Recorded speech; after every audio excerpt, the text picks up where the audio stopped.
Welcome to Perspectives in Peds, or PIP for short, your go-to podcast for insights into paediatric practice. From clinical approaches and emerging research to the everyday wins and challenges, we bring you OT perspectives that inform, inspire and spark conversation. Welcome back to Pipcast. Hello. Yay. Good to be back. Today we're joined by Gabs and Georgia, and we're talking about what we consider an interesting topic, which is neurodiversity-affirming play goals. It's a big topic. We'll try and tick it off in 30 to 40 minutes. But we thought we would first kick it off by exploring what is play. Who wants to give that definition a crack? I'm happy to. I'm going to look at my notes a little bit. I'm going to break the fourth wall there. But when we're looking at play, it's something that is an activity freely chosen, intrinsically motivated, self-directed, restorative and joyful. That's Lester and Russell's 2010 reference. There is no right way or wrong way to play. Really needs to be driven by the individual who's playing, and it really depends on how the enjoyment that they get out of the activity is much more important than what the activity actually is. I love that. We refer a lot to the Autism Level Up handout on play, which is, I guess, includes that definition, but also just talks about how play has to be immersive and exploratory and individualized. So we've really had some good discussions at Kid Link about what play truly is to the child, and that just being, I guess, play-based or using what we consider play materials is not necessarily play. Do you have anything to add to that, Gabs? Oh, yeah. I think it can be a really easy slippery slope to feel like you're working on play and structure a session based on play, and then accidentally lose the point of what play actually is, for sure. And we've all done it, surely, right? It's I asked to the crowd, hello. Yes. It's like games-based, not play-based sometimes. 100%. And you'll call it play-based, then you'll be like, oh, no, we just did games, I guess. For sure. I also like how sometimes we think it's play for us because we're having fun in a session, and we're like, no, we're going to make toileting really fun. The kids are also having fun, okay? The kids are also having fun, we promise. And I guess that's like the question of, just because it's fun, is it play? It's a good one. I'm going to say no. No, absolutely not. If that was the case, then school, you would say schools play sometimes. I have fun at school sometimes. I would say recording this podcast as part of my job is play then, because I'm having fun when I do this. Like, absolutely. And we should still get paid for it. Yes, we should get paid for all play. But I think, that's absolutely not the criteria. It's like that whole host of all of the self-directed, intrinsically motivated. It needs to fit kind of all of those criteria in order to count. Otherwise, we're just picking and choosing, because we can be self-directed and not be having fun and not be motivated. We're just getting something done, and that's not play. So you wouldn't apply that to the same rule just for fun, for sure. So, I think we're also talking about using play within therapy and having goals around developing a child's play. So should we unpack first what play-based therapy is and how that, I guess, can be used to address a number of goals, but what are the challenges with actually calling it play-based therapy? I guess it's hard because, like we were just saying, you might involve a lot of games and a lot of like fun, novel activities within your session. That doesn't mean it's play-based, particularly because, like Gabs was saying, the goal may not be related to play or to the development of play, or the goal is such an aside to that you're actually giving them a therapy activity to do, and you're calling it play because it's fun, but they're actually doing a therapy activity which is actually kind of work, which is it's kind of a productivity occupation instead. So that kind of for sure. hard. And play tends to be like a catch-all. It could almost be called fun-based therapy. Where play, when we talk about developmentally play, it should be a bit more specific to those points about child-led and the other ones as well, intrinsically motivating, things like that. Immersive, restorative. All of those, which I definitely have my notes in front of me for. But, because play tends to be quite fun and observed to be fun, we accidentally tend to use that word to describe our therapy, which is why that based afterwards is so important for therapists to know, but also for parents to know as well, because we want parents to play with their kids. We don't want to accidentally role model and call it play so that parents then go home and think, oh, I can just scaffold and make this play happen right here, right now, when actually what they're doing is something more akin to like play-based or fun-based, which is what I was saying before. I really like that. I think that's important for clinicians to understand and make transparent as well, because often when kids are coming to therapy, it's quite impossible for sessions to just be play often. And that doesn't mean that we're not using play-based approaches, as in we're trying to make it fun and child-led, and play-based therapy is still about joining the child and understanding and monitoring their regulation and all of those really great things in terms of adapting the environment. But sometimes we're going to be working on things that are genuinely not play for that child. So explaining that to parents as well around how we can make it fun and child-led, but that it may not be truly play, because play has to be these other things. And finding the opportunity to actually explain that and flesh that out with families is important. Sure. And I think it's, also really important because sometimes families will leave therapy and think that must have been really restful for the kid. They just spent the whole 50-hour, 45-minute session playing, right? They should leave relaxed. They should leave calm. They should leave ready to go and tackle the world and do more productive stuff. But actually, it's important for us to tell the parents that this is play based or informed, whatever word we want to use, so that they know that this is still work. This is still OT at this point. How do we encourage families, or what do we think families need to understand about play and what play means for their child or them as adults? That's such a good question. It's such a hard one as well, because as adults, we forget. Look, full disclosure, I play a lot. Like, I do a lot of play, and it's a well-known fact in the office that I have a lot of things that I would consider play for myself, but most adults and, even myself at certain times in my life, we tend to forget what play is, and we tend to not do it very much. And we have fun, but at that point, I have fun working, I have fun learning, I have fun doing challenging things, which might not be play. So helping parents understand play when they're so out of touch with play, especially parents that are maybe having a really hard time. If you ask them the last time they played, they'll probably be like, huh? When? What's plat? Where we're suddenly expected to help them understand what it looks like for their kids as well. That's really tricky, for sure. I know even for me, I have a young toddler, so play is truly her primary occupation. But a lot of what I'm doing when I'm engaging with her, I'm often having fun or I'm enjoying the interaction, but I wouldn't say it's play for me. It's, like I don't particularly like or find a lot of immersive joy in having a tea party. I like doing it because I like seeing her joy in the activity, whereas play for me as an adult is very different. So I think really figuring out what our kids find as play is something that I think we need to invest a lot of time in. I think as well, not to like put the cart before the horse, but then we add the layer of we're talking about, working with a neurodivergent population and where there may be different neurotypes within the household or within the family. The way that play might present, also just because individuals are different, could actually be a really hard thing for a parent to recognize or understand without knowing the definition, without us kind of scaffolding them to recognize like the joy and the interest and the person-led and all of those parts, all of those components of play. If we're not supporting parents to recognize that, there could be an activity that their child does that like, oh, they're lining up trains rather than actually pushing trains around the track. And parents like, well, they're playing with the toy wrong. And it's no, but if they're getting all of these things out of that activity, that's play for them. If we teach parents our criteria, they can kind of almost have that checklist of like, no, look how much joy that's bringing him to do that. Not to use a really stereotypical example, but it came to my mind. I'm sorry.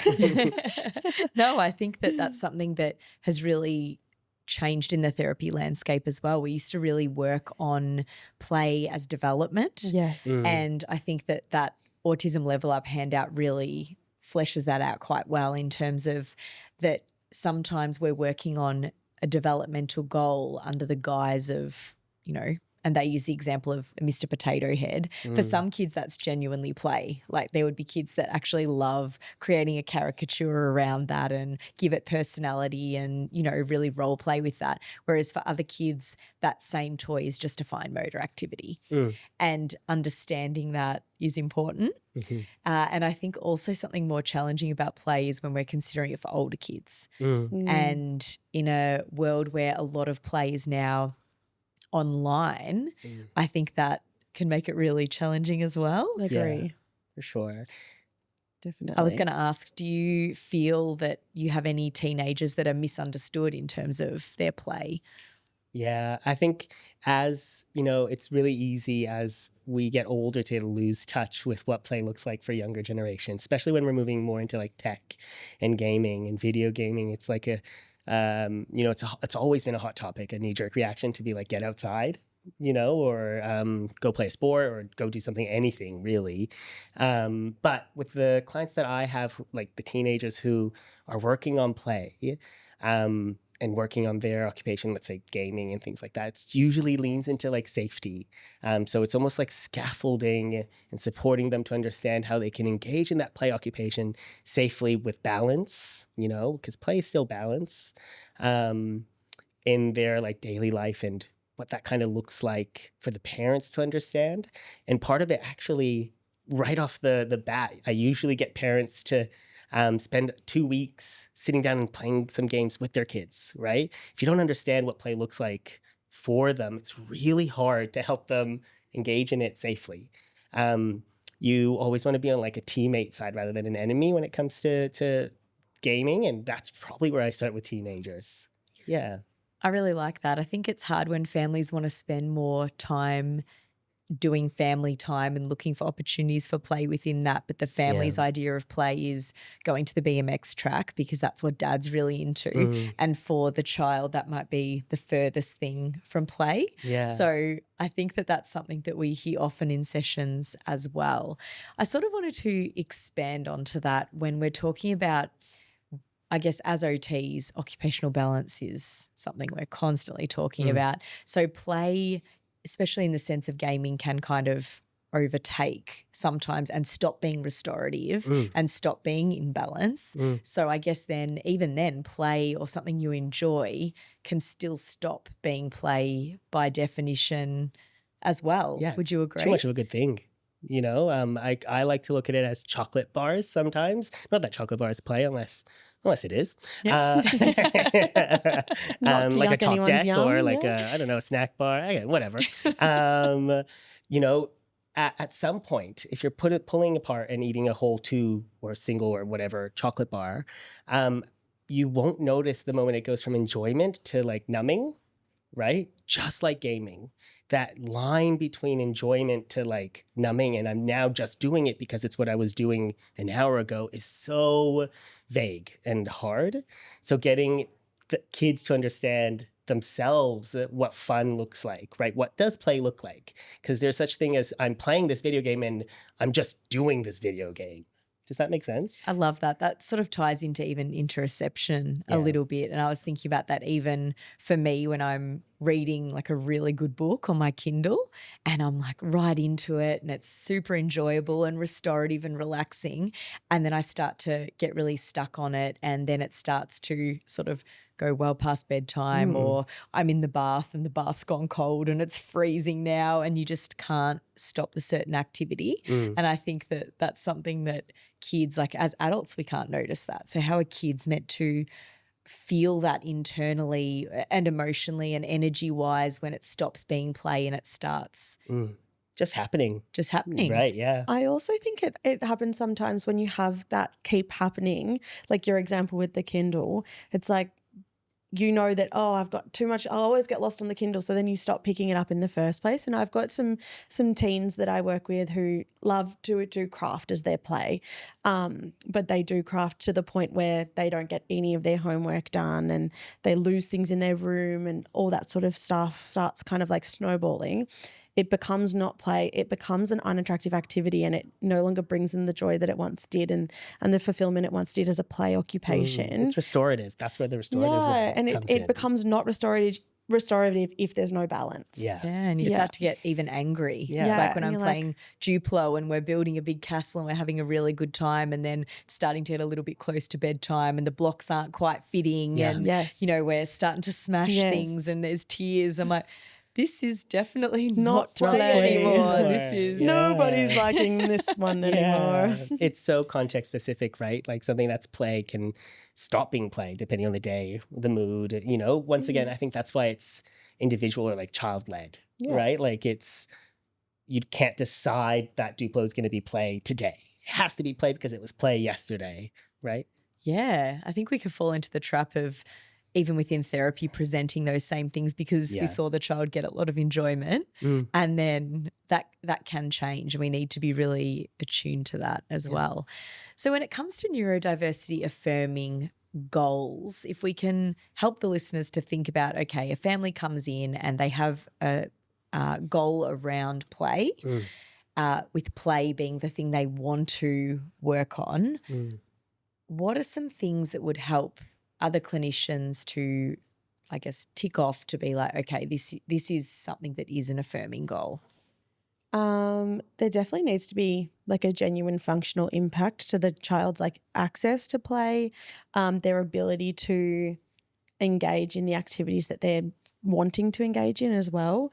In the absence of that, I've had parents who have presented a goal as from their perspective as a play goal, but it's more like they want them to engage in this specific category of activity. And it's like, well, that's not really neurodivergent affirming because that child has not expressed any interest in that activity. They have access and they have capacity to engage in that activity and they've chosen not to, then it's not really an appropriate goal for me to say, well, let's make them do that. So it needs to really be driven by like they Duplo, they love their Duplo, they want to play every day, but they're having a really tough time with a certain aspect of that, or at kinder they can't find it in the classroom or whatever it might be. And then that, I feel like that client-centered part is probably the most important bit for ND affirming. Yeah, goals about enabling how the environment or like the child's sensory needs can support them in play. You know, it's about almost increasing the opportunity and the access for the child to engage in play, not about making them engage in play in the first place. Play, because it's all of those things, happens naturally, right? So the same way as you can't, get past a boulder, you move the boulder, now you can naturally get past it. You set the environment up, you support their sensory needs, and play, if it's meant to happen, if it's led and it's in the right time and right place, it will happen. Yeah, I really like that. It's pretty fail-safe if we have goals around access, opportunity, choice, removing barriers. I think if anything that really supports the adults to kind of understand. So I guess the flip side of that, what kinds of play goals would not be affirming?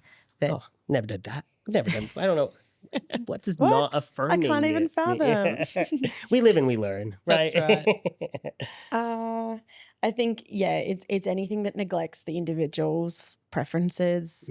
I think in particular, there can be a really slippery slope between people conflating play goals with social goals, and that can become really, really not affirming, particularly if you're trying to direct someone towards a play occupation that is a social one or collaborative one, but they may not yet have the social skills, or they may not have the social motivations or interests, and it's not really fair to be putting them in that situation. It's like, that can't be play for them if they're finding this component so hard. Yeah. I think we can fall into the trap of setting a goal around, say, turn taking, thinking if the child could just do that, it would provide opportunity to more games. Yeah.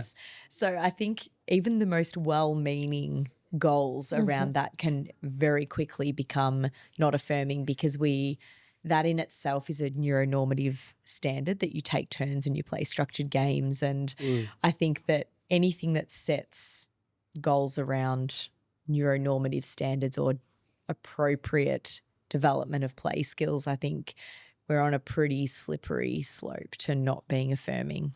Anything else that sort of sits a bit icky? I think climbing that like little pyramid of like solitary play all the way up to like cooperative play, and in sandwiched in there is like your parallel play and you're like onlooker and all that stuff.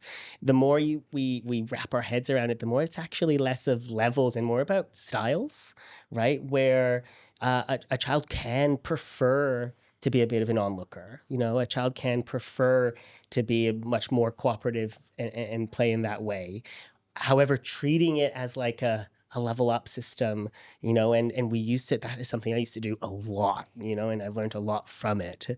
It boxes you in to accidentally be, forcing the child to live up to kind of and do definitely kind of neuronormative kind of standards in play. But alongside that, it doesn't really say much as a goal. Play with who and where and why, and what if that changes? What if they're no longer friends? Is it even a skill? Playing with other kids is so context specific, and once again should be led by the child themselves. It's really tricky as clinicians when we're supporting clients, because sometimes like families are well-meaning. They come and they just want support with things that they perceive their child as being delayed in or struggling with, and I think as therapists, we were always trained to identify where kids may not be meeting neuronormative standards and intervene. And that was across the board in the same way that it might be fine motor skills. We sort of did the same with things like play, because we didn't understand, or we didn't seek to understand, that actually, like you said, it is about different preferences and styles. There's not one right way. And arguably with other things, there may be one right way, and we're really trying to unpack how to support the child to get there with that. But play is not one of those things. And I love that we've moved away from that. For sure. And as you say, that kind of pops in my mind like another little like pitfall that we tend to fall into is, masquerading a goal with play when it's really not. And what comes to mind is like playing with Play-Doh or pretend scissors or anything on that front to develop fine motor, right? Your goal is fine motor. You're not playing there. Your goal is to learn how to use scissors. That's your functional goal. Your goal is to, if the child would like to, your goal is to be able to roll a ball of Play-Doh, right?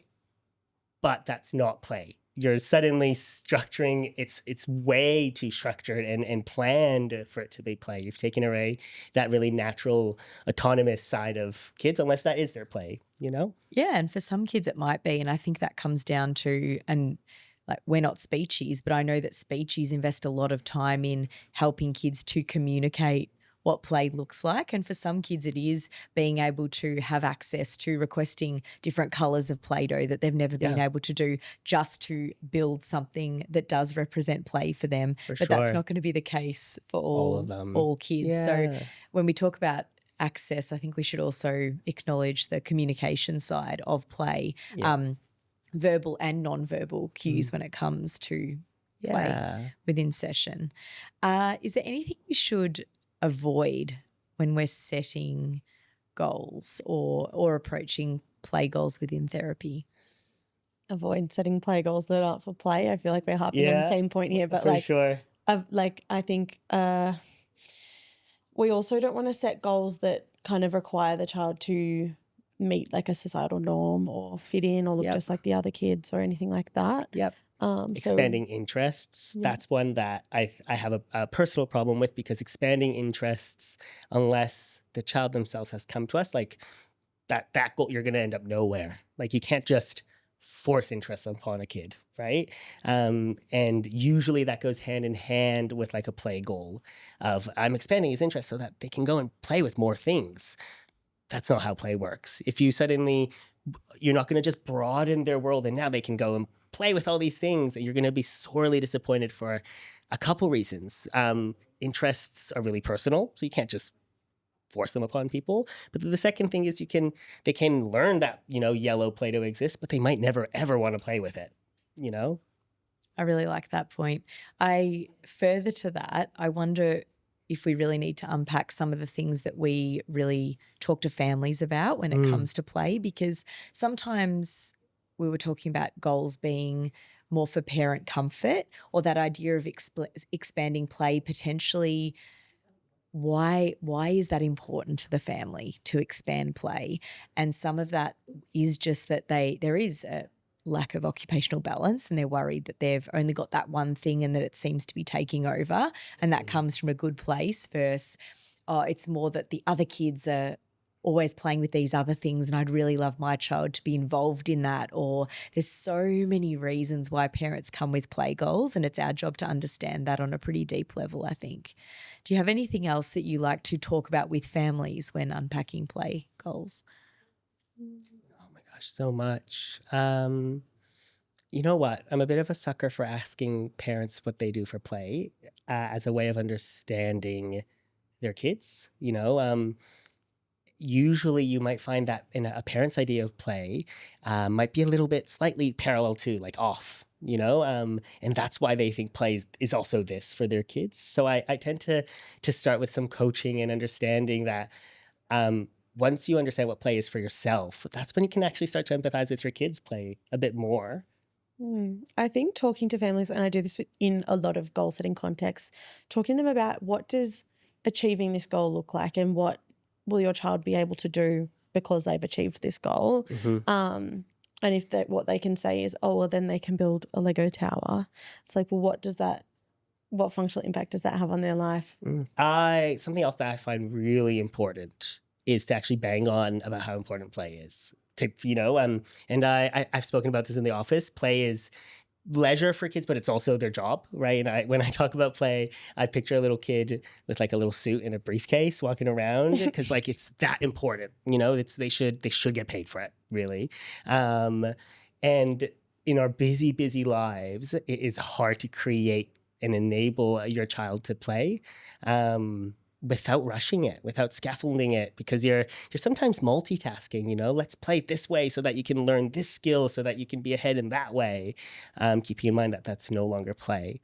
It's how, especially younger kids, especially in early intervention, this is how they learn almost everything in the world, So I banged on with parents about play is the most important thing that we need to be fostering. And if you're having a hard time doing it at home, how can we scaffold your day and change up your day to create that opportunity? Because it's also important for the parents. It's like attachment. And sometimes less is more. I think sometimes parents, in the effort to provide opportunity, again, well-meaning, will inject a lot of activities. Yeah. So some of these kids, they're attending therapy, they're attending school. Sometimes they have a limited opportunity at school for authentic play. Yeah. And then they come home and they're in more activities, or they're in Auskick or gymnastics, and sometimes play is that for those kids, but for sometimes it's not. And some of the kids we see genuinely aren't engaging in nearly enough play to actually organically support their development, however development looks for them. Sure. And parents accidentally sometimes ask, to put it in a less brutal way, ask the wrong question. Because if you ask a child if they enjoy footy and swimming and soccer and hanging out with their friends, and that if they're having fun, like we said earlier, they'll probably say, yeah, I like it. I enjoy it. I do have fun. That doesn't mean it's play for them, I really like, just to touch on, I know it bridges into social skills and those kinds of things, but we know that often play can be alongside other kids. And I wanted to point out how helpful we've found the Therapist Neurodiversity Collective resources around how to write affirming social goals. And where there is a crossover, I really like some of their resources around how important perspective taking is when we're writing goals, in that it's always okay to learn about each other and understand the person that you are sharing space with, sharing play with. And we've spoken about how to support teachers to understand that as well, as they're often the what we would call the social interpreter on the ground in a daycare centre or in a school, and that it's their job to interpret what play can look like for 2 kids, 3 kids, 4 kids that might be either truly playing or not. But do you have anything to add to that? Have you seen it done well? Oh, absolutely. I've seen it done well. There's some killer educators who use a bit more of a social interpreter model, if they know it or not, that's what they're doing. I think for some educators, it comes naturally. For some educators, I admire their audacity to go and learn. I think that's really cool. But I've definitely seen it done well. And it usually involves one-on-one time where possible with the child, and I know they're busy, but that looks like 5 minutes to try to understand, why did you do that over there? Why did you take this and move over here? Those little questions. And we tend to have a resource about like a get to know me page. That get to know me page I always describe as like an ongoing piece of work throughout the year, and that you should be building it almost like a database about the kids that are in your class, so that you can learn about their preferences and their styles of play. And explain that to other kids and then set perspective taking parameters around that. I like the example of this little boy that I used to see, and he was notorious for knocking over kids. Like he would enter play and then knock things over. Yeah. And it was so easy for the kids to just yell and say, stop it. And, teachers would intervene and try and, I guess reason it away is, but I really encourage them to actually take perspective and say, oh, it looks like Lucas is enjoying knocking things over, but you really want to build. So then helping them to problem solve, well, is it that they can involve Lucas in what they're doing, or can they bring in Lucas's idea into what they're doing? Or sometimes it actually is your job to intervene and provide both kids with the opportunity to do things the way they want to do them. And that is still a skill, learning to split the blocks, and he can knock them over here and you guys can build them here.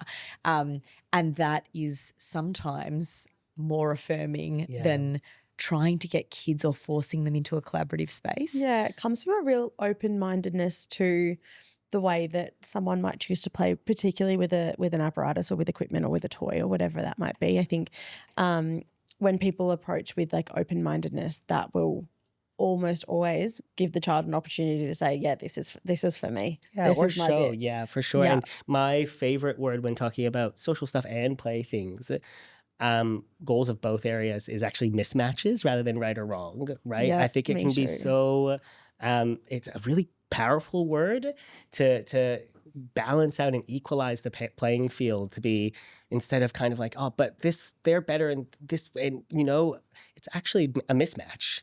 Someone wants to build a block tower and someone wants to push one over. That's as mismatch as it gets. And trying to bridge that mismatch is the goal, not put one down and get the other one to get the best play day ever. I guess to tie it up, does anyone want to share an example of a therapy approach or a goal that they just have put in the bin? Oh gosh. Probably some of the materials of the social thinking model. I think we've listened to, lots of lived experience individuals and therapists and all sorts who kind of share how that those concepts are kind of like prescriptive and not very diversity affirming, and not very open to different people's like preferences and communication styles, things like that. So there are a few models like that I think we kind of want to be very flexible about if we consider them at all. Yeah. And likely we want to not kind of use. Yeah, we pretty heavily lean on like the lived experience and reading about what kinds of things the community are deeming not affirming, and kind of, if in doubt, like listen, I think. And that's not to say that, I guess I want to point out that Social Thinking has a statement on their website that sort of their attempt to answer and put forward some of their thoughts about that as well. So we really encourage people to make up their own minds. Yeah. But when you're doing so, find that balance between listening to lived experience above all, and that will set you on a better path to making sure you're affirming, I think. Yes. I was going to say similar, that anything to do with making eye contact or taking turns or waiting or sitting still.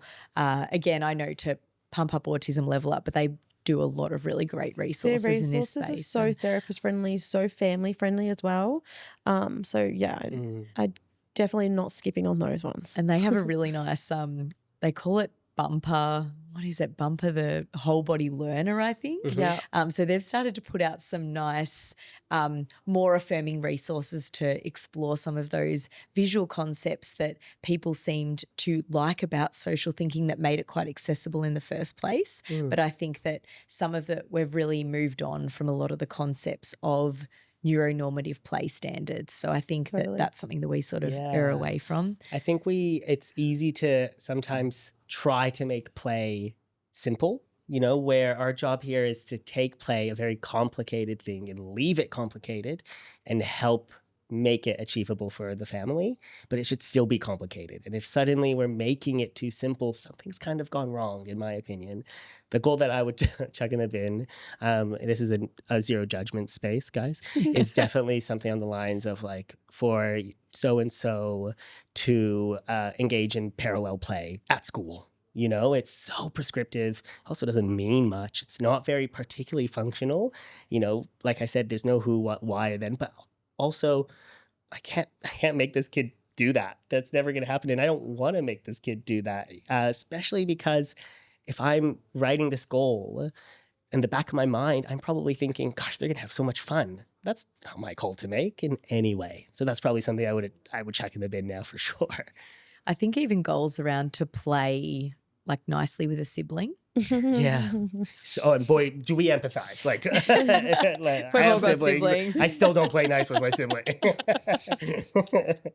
But sometimes, I mean, managing conflict, coexisting, having a safe home environment, all of those things are great, but we may not get to play. Yeah, it's a different goal. That's It's a different goal altogether, and it's okay. It's an okay goal to have. It's important to have safety goals, body safety goals. It's always a coached redirection to like, actually, we want them to be safe. Yeah. We want them to stop ripping each other's hair out, actually. It's okay to have a goal about, engaging in strategies to regulate.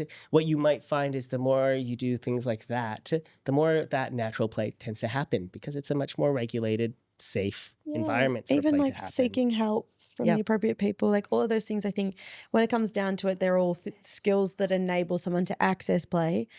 It's not actually the playing that someone often is. It's often not the crux of the thing that they're needing the help with at the end of the day, it's right? It's our job to be detectives, isn't it? It's our job to figure out the why. Why is that a performance problem? And help the family to unpack then why it's important for them. Is it important for the child? Why is it important for the child? And there's so much that goes into setting goals. So don't be so hasty to set goals, I think is also something to think about. It should be a bit of a journey to unpack what the goal is, why we're selecting it before we even lock something in, I guess. And it's, I think the sibling one is a great example because it's okay for a parent to want that. It's okay for a parent to want their kids to play with each other.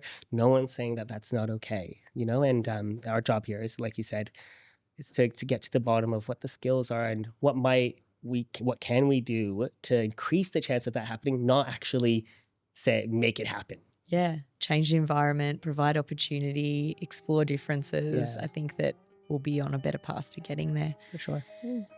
Thanks for joining us. Thanks for having us. Thanks for a big chat. Well, fun play. Yeah, it was. Thanks so much for sharing your thoughts. It's a really cool topic to unpack. I feel like we could have kept going. Sure. We'd love if anyone wants to share any cool resources that they've come across in terms of play or play-based goals or the crossover with social skills. We would love to hear it. So please get in touch. But otherwise, we'll see you next time. Thanks. Yeah. Bye. Bye.